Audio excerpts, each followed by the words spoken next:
Hello বন্ধুরা, আবারও আরেকটা ব্লগ ভিডিও নিয়ে এসে আমি আপনাদের লাগে ভিডিওটা স্কিপ না করে সম্পূর্ণ দেখার চেষ্টা করব। আর এমন একটা ভিডিও নিয়ে এসে আপনাদের লাগে ভিডিওটা কিন্তু স্কিপ করবা না, পুরা দেখবা, তারপরে আপনারা মজার জিনিসটা বুঝতে পারবা। এত সুন্দর এক লোকেশন, আপনারা ভিডিওটা পুরা দেখার চেষ্টা করেন।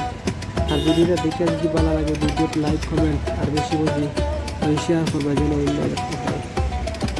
আপনারা ভিডিওটা দেখতে তখন আমার কমেন্টও জানাইবা যে আপনাদের এই ভিডিওটা কিনা লাগছে।